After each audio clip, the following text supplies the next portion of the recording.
Thanks, Chris. That's great. So, welcome to the fifth in our series of Midlands Parks Forum conferences. It's amazing to see a great turnout, really, really great. And thanks for everybody for taking the time today to attend. I know it's difficult sometimes to prioritise our own self-development, especially when resources are so tight and we have such busy schedules. So welcome to everybody. And I am pleased to announce that we have hit our milestone. I've been working on a milestone for several years now of achieving 100 plus attendances to our annual conference. So yes, well done, Alison.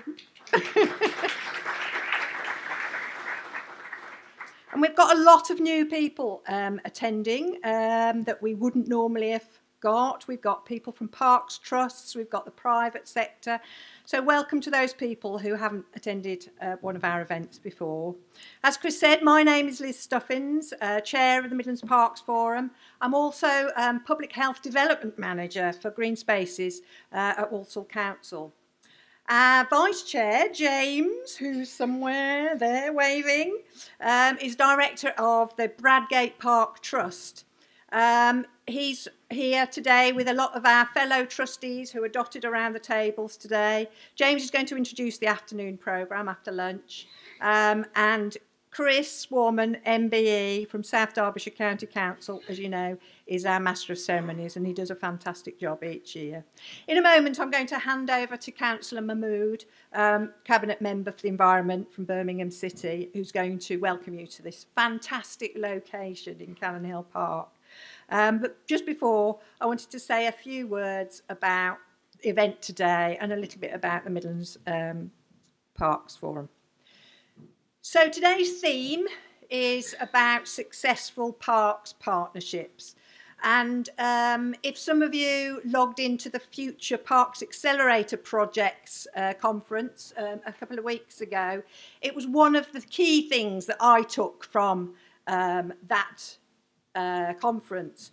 It was all about partnerships and developing successful partnerships. So it's interesting that, you know, that's the theme that we've chosen for our annual conference.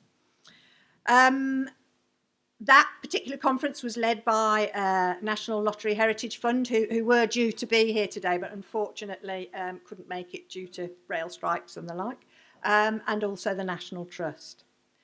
We're extremely lucky to have Claire Warburton from Natural England as our keynote speaker, who will provide some context on government policy about green infrastructure and how to implement change.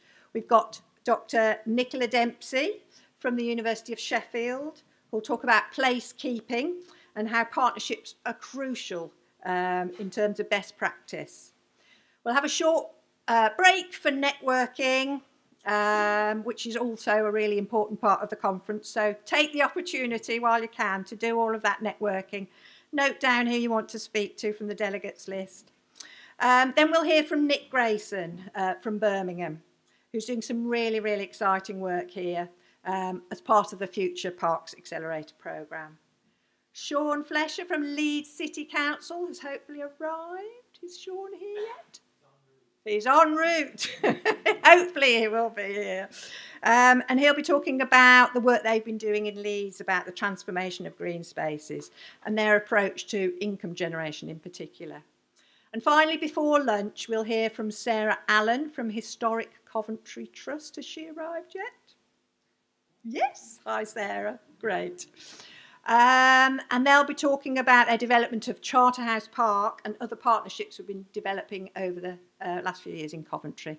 After lunch, we have a series of workshop sessions which will focus on the Birmingham Fair Park Standard from Nick, the Leeds approach to sustainable green spaces.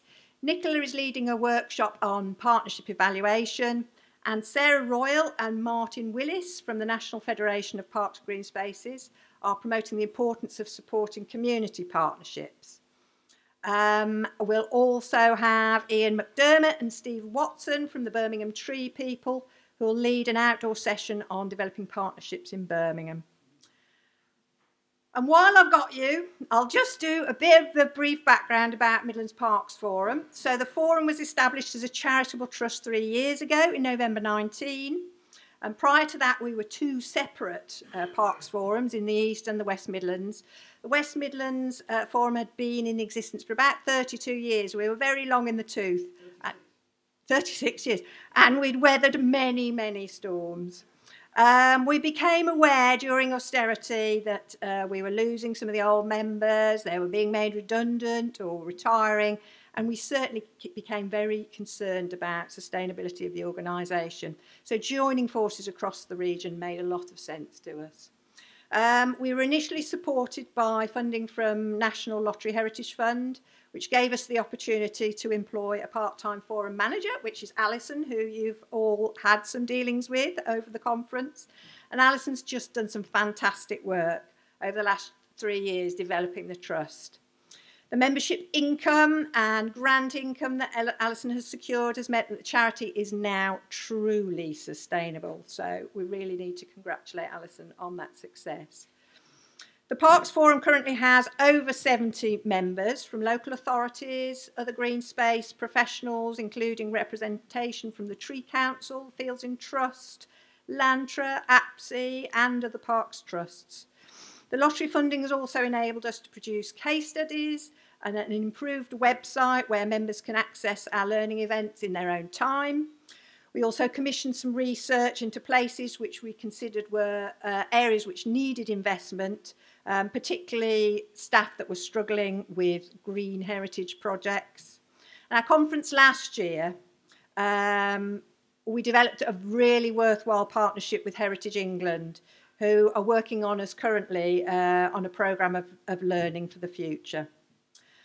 I'd like to say a thank you to all of our speakers and our sponsors, Preludic, and I hope you find today's event a great opportunity to become inspired by the good practice that's going on and that opportunity for networking across the Midlands and beyond, because we've got quite a few delegates from beyond the Midlands region as well. And thanks to Birmingham City Council and the Midlands Arts Centre for organising this wonderful venue. We also need to thank James, Front Row Films, for recording the conference, which we hope to add to our website at a later date, so again, other people can access the conference. Thanks to all the members and the trustees and everyone who's given up their time to support the forum and this conference, especially Alison, our forum manager, who's done an excellent job in organising today. I'm sure you'll agree.